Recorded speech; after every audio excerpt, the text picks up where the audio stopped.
వస్తాను, తప్పకుండా వస్తాను.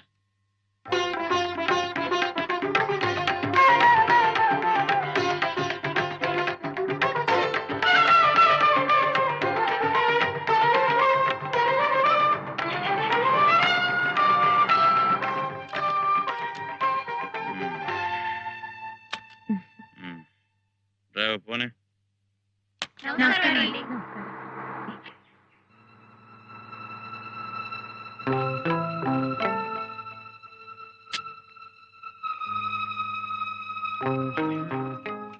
ఇప్పుడేగా పుచ్చుకునొచ్చావు మళ్ళీ? కొంచెం ఒక నువ్వు ఈవేళ చీఫ్ గెస్ట్ వి. ఇలా తాగేస్తుంటే అక్కడ ఏం మాట్లాడతావు? వాళ్ళు ఏం నేర్చుకుంటారు? మాట్లాడతాను. నమస్కారం.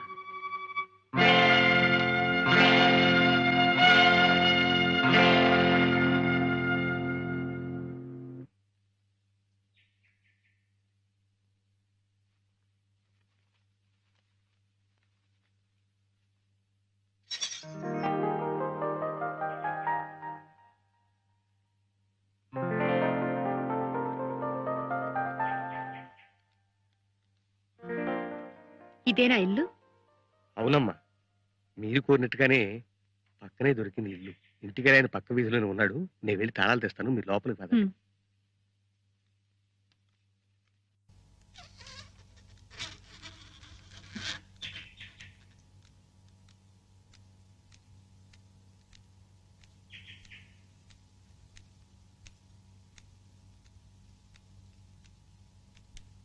ఏమిటిది? ఆ వెధ ఎవడో ప్రోగ్రామ్ అడిగితే నువ్వు ఒప్పేసుకున్నావట? వెధవ్ కాబట్టి నీ ప్రోగ్రాం కావాలంటున్నాడు. అసలు మన సంగతి తెలిసి ఎవరిస్తారు? నువ్వు కరెక్ట్ గా వస్తావో రావో తెలీదు, వచ్చినా పాడతావో లేదో తెలీదు. వెధవ్ మూడ్సు నువ్వు. అందుకని ఆర్గ్యుమెంట్స్ అనవసరం.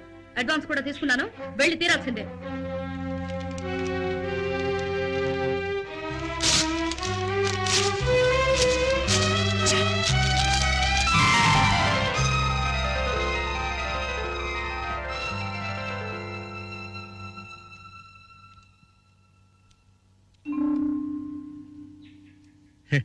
ఇంట్లో ఎవరు ఉండలేదు కదమ్మా, చెత్తా చెదారం అలాగే ఉంటుంది, బాగు చేసుకోవచ్చు. ఇంటి వాళ్ళతో మాట్లాడొచ్చాను, మీరు కూడా ఒకసారి ఇల్లు చూసి ఏం చూడక్కర్లేదు, బాగానే ఉంది. నువ్వు వెళ్ళి బాబుని సామాన్లు తీసుకురా. అలాగేనమ్మా. అందుకే అన్నారు జనని జన్మభూమిశ్చ స్వర్గాదపి గరీయసి అని.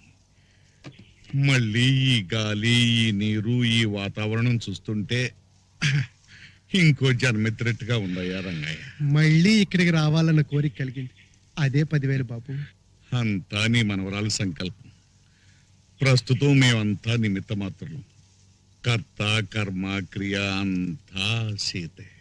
ఏమిటో ఈ ఏడాది ఎండలు చాలా విపరీతంగా ఉన్నాయి కదా. ఇక్కడ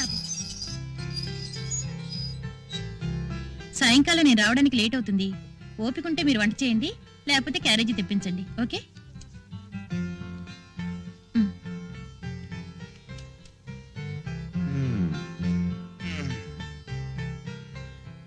బాబు, చనువుంది గనక అంటున్నాను, ఈ రోజుల్లో ఆడా మగ ఇద్దరు ఉద్యోగం చేయవలసిందే కాదన్ను.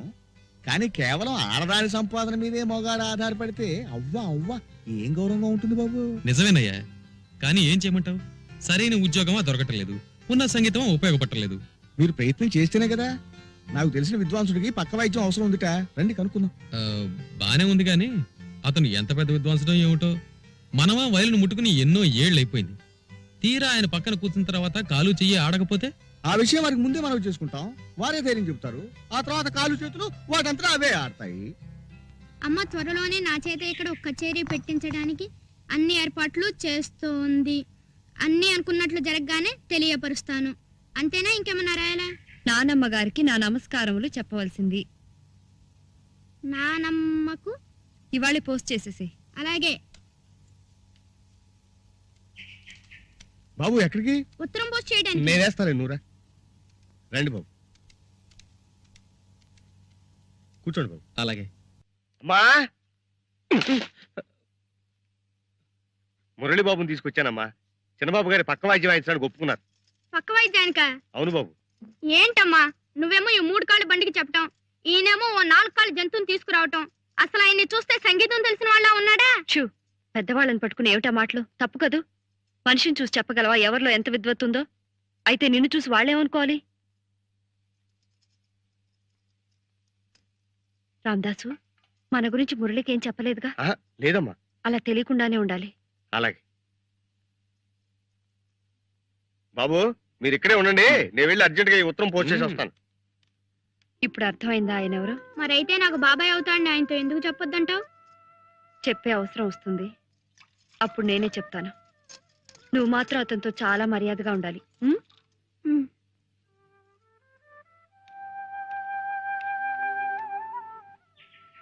ఎక్కడ బాబు? కాఫీయా? అవునండి. పోస్ట్ ఆఫీస్ చాలా దూరమా? పక్కనేనండి, వచ్చేస్తాడు. కాఫీ బాగుందో? థ్యాంక్స్ అండి. ఒరే బాబు వెళ్ళరారా, కొట్టుకెళ్ళి ఓ చార్మినార్ ప్యాకెట్, ఒక అగ్గిపెట్టి తీసురా, మిగతా చిల్లర పెట్టి చాక్లెట్లు కొనుక్కో. చాక్లెట్ వద్దండి. అరే పర్వాలేదులే బాయ్.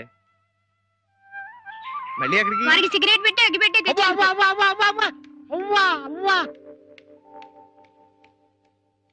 ఒక పండితుడి దగ్గర పక్క వాయిద్యం వాయించే లక్షణమేనా ఇది? అవ్వా అవ్వా, మీరు ఇలా అర్థమైన పనులు చేస్తుంటే మన పని ఎలా జరుగుతుంది? నేనేం చేశానయ్యా? అవ్వా అవ్వా, రేపు మీరు పక్క వాయిద్యం వాయించేది ఈ చిరంజీవికే. ఈ విద్వాంసుల చేత పనికిరాళ్ళ సిగరెట్లు అగ్గిపెట్లు నా తెప్పించేది. అవ్వా అవ్వా. ఇట్రా ఏమయ్యా అందస్సు, నీకేం వేళకోళం ఉందా? భూమికి జానిళ్ళాడు, ఇంకా బొడ్డు కూడా ఉండట్లేదు, వాడికయ్యా నేను వాయించేది. ఇదిగో నేను ఈరోజు వసుదేవుడే కావచ్చు కానీ మరీ చిట్టెలు కాళ్ళ పట్టుకోమటం. సార్ సార్ సార్, నా మాట వినండి సార్. నేనే మీ కాళ్ళు పట్టుకున్నాను సార్. మీ బోటి పెద్ద విద్వాంసుల పక్కన కూర్చోవటమే ఓ పెద్ద అదృష్టం. కాదనకండి సార్. ఇంకేమిటండి ఆ పసివాడంత ఇదిగా అడుగుతుంటే? ఏమిటి రావదాసు మరి నువ్వును? కయ్యానికైనా బియ్యానికైనా సమబుద్ధి ఉండాలన్నారు. అందులోనూ ఇది శాస్త్రీయ సంగీతం, 10 మంది మధ్యలో కచేరీ, ఏమన్నా జరిగితే? ఒక్క అవకాశం ఇవ్వండి సార్, మీకు నచ్చకపోతే అప్పుడే మానేద్దరు గాని. ఇంకేం మాట్లాడకండి. అది కాదు అవ్వా, రావదాసు. అవ్వా. అడ్వాన్స్ ఇప్పిస్తాను.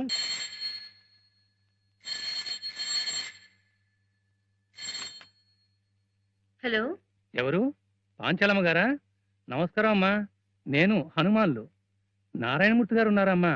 ఉన్నారు, కొంచెం పిలుస్తాను. వస్తున్నారమ్మా.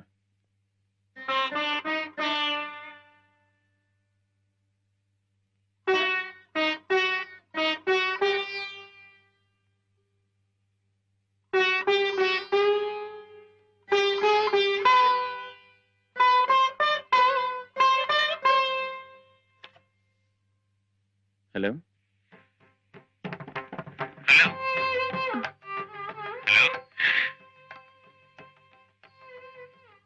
హలో హలో, ఎవరండి? మీకేం కావాలి? మీతో చిన్న పనుంది. కచేరీ విషయం అయితే నాకు ఇప్పుడు వీలు పడదు, కుదరదు. అది కాదండి, చిరంజీవి శ్రీనివాస్ మా అబ్బాయి మొదటిసారిగా కచేరీ ఇస్తున్నాడు. మేము ఈ ఊరు కొత్త. ఇక్కడ విచారిస్తే మీలాంటి పండితుల సమక్షంలో జరిగితే బాగుంటుందని చెప్పారు. అందుకని మీరు దయచేసి అంగీకరించాలి. ఐఎమ్ సారీ, నాకు ఇలాంటి సమక్షాలు పరోక్షాలు ఇష్టం లేదు. దయచేసి ఇంకెవరినైనా చూసుకోండి.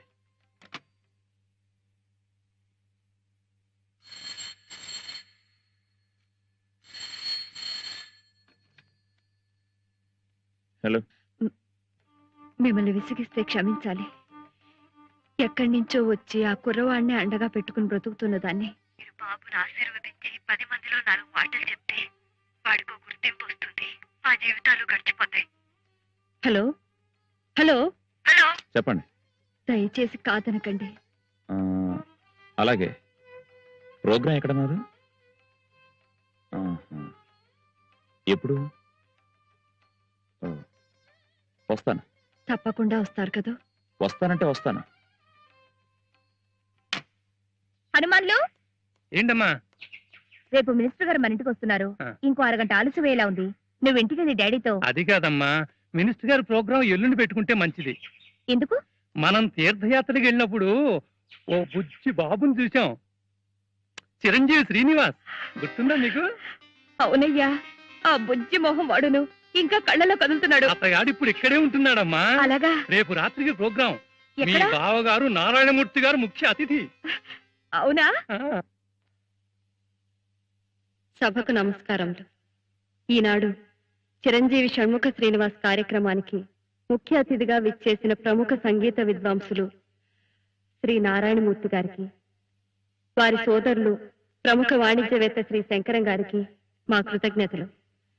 కొద్దిసేపట్లో కార్యక్రమం ప్రారంభమవుతుంది.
ఏమిటది? కాంతారాన్ని షడ్జమం చేశాను. ఓహో, శుద్ధత వేరు చేసావా? ఆ, సరే కానీ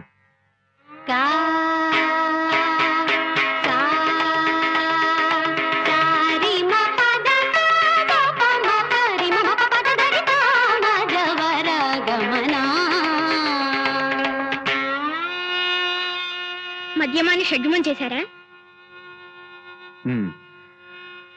శుద్ధ సన్యాసి అన్నమాట.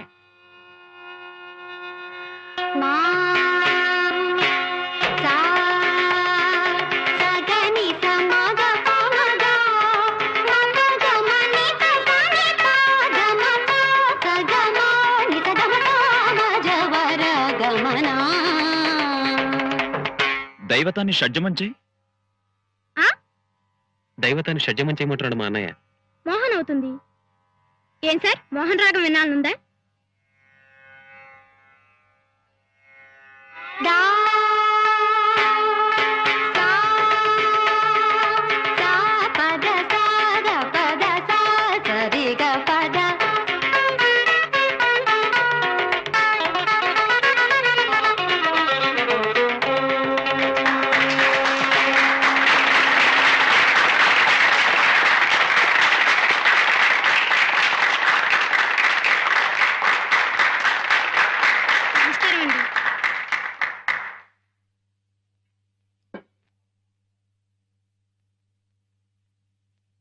కచేరీ పూర్తి కాకుండానే సభ మధ్యలో మాట్లాడుతున్నందుకు క్షమించాలి.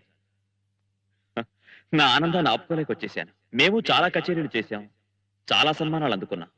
కానీ ఇంత చిన్న వయసులోనే ఈ చిరంజీవి షణ్ముఖ శ్రీనివాస్ షణ్ముఖ శ్రీనివాస్ చూపిన ప్రతిభ, ప్రజ్ఞ మరెవరికీ రాదు. అది దైవానుగ్రహం.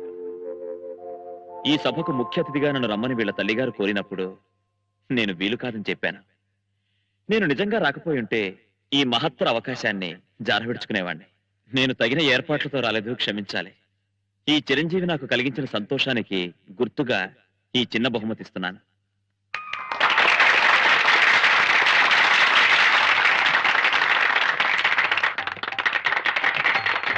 బాబాబు శ్రీనివాస్ ఒక నిమిషం. ఈ చిరంజీవి మాకు కలిగించిన సంతోషానికి గుర్తుగా మా దంపతులం 116 116 కదండి 1116 అదే తీసుకో. 1116 సమర్పించుకుంటున్నాం. చీ, చీ.